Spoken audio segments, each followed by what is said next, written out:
This is my 1961 Austin Healey Bugeye Sprite, fiberglass flip forward nose with a small block Chevy 383. And as you can see, the radiator is a pusher. Had to go with a triple pass radiator for cooling reasons because the opening in the front nose is so small, it takes in very little air, a lot of overheating problems. So had to go with that. You'll see two radiator caps, one on the radiator itself and one on the intake manifold to fill because the radiator is lower than the top of the engine, so I had to go with that. Holley 650 carburetor, not much you can see there. Modern distributor, the original wiper motor. It used to be over on the driver's side, had to move that over into the passengers. We really don't need wipers on this car because there's no top and it's not going to be going out in the rain, but I just wanted to have it semi-authentic. Overflow tank, plastic right now. Probably will go with a aluminum unit sooner or later. Okay, low cart. Is it low cart or no, not low cart, but two master cylinders, one for rear brakes and one for front brakes. Got a leak in it right now, got to fix that. Until I do, it's undrivable, but that's an easy fix. Just tighten up some fittings underneath.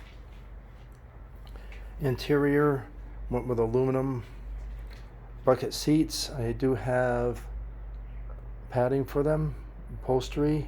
Haven't put those in yet. Got some Simpson harnesses. They're probably expired now as far as the racing, the time on them goes, but I'm not going to be racing it anyways. Got new gauges here. 4 of them. I had a problem with 2, and they were Marshall out of California, and rather than trying to match those or get those repaired, I decided just to go with 4 new ones. Speedo tack. Speedo is GPS run, and that is has to be calibrated still. You can see the button there under the steering wheel. That's for calibration purposes. Steering wheel comes off. There's a pin. I didn't know if it would be hard to get in and out of the car, so I ended up having a quick release for that. Horn button. Originally the horn was in the center of the steering column, the steering wheel, but that didn't work because I went with a solid steering shaft, which I had to customize. So you can see the horn over there to the right. Left of the we have headlights, that's low beams, and high beams. Pull it out one more. I just thought that was a novel way to do it rather than have a foot switch. A little bit different.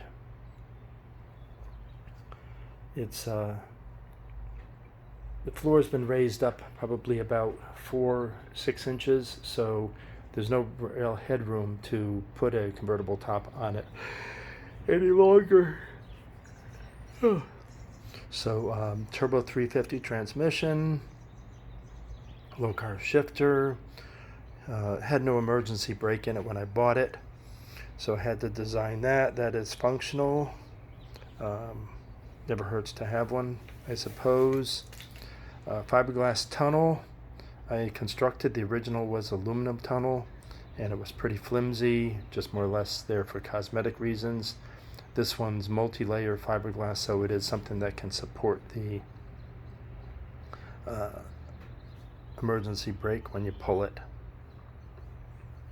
So tires, running radials on all 4. I think they are 195 60 15s on the front, and I'm running some pretty wide tires on the back. These are Mickey Thompson drag radials and Sportsman radials. Krager's 10-inch wide, 15-inch diameter. So what do we have? We have 26 by 12 by R15 LTs. So you can see it does take up quite a bit of space underneath.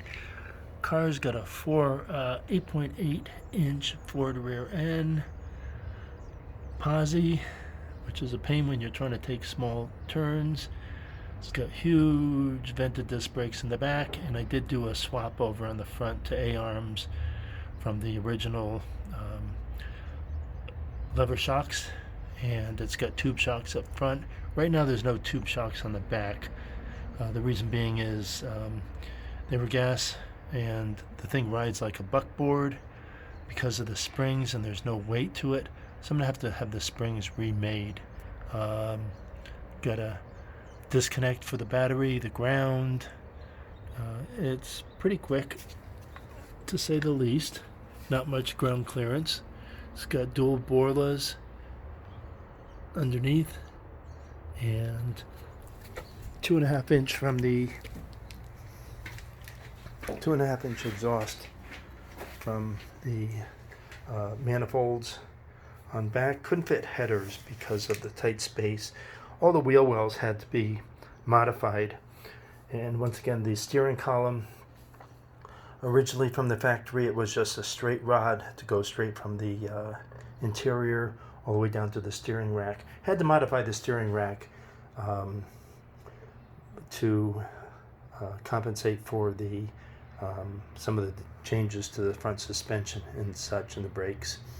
It was a pain figuring that out, limiting the turn to turn because it would the suspension would hit the disc brakes when that was done. But all in all, it's pretty quick, and I'll have some videos of it out on the road once I get the brakes brake lines fixed. Hopefully I won't have to remake those. I'll just end up having to tighten them, I hope, if that's where the problem is.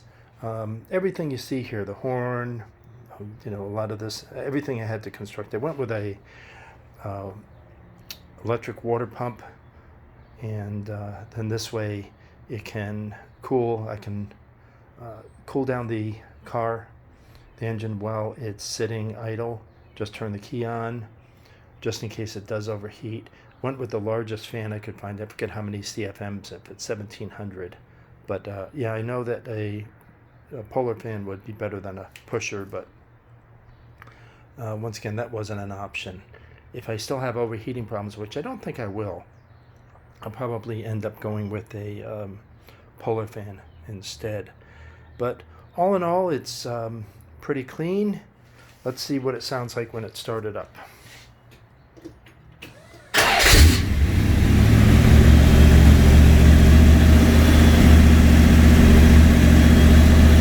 Sounds pretty good. It's on the choke right now, so it's going to be a little high revving. The exhaust comes out just in front of the back wheels, so I don't want to kill myself in here with fumes, but yeah, some more pictures, some more videos once I get it out on the road. But anyways, that's enough for now, and we'll catch up with you all later. Bye now.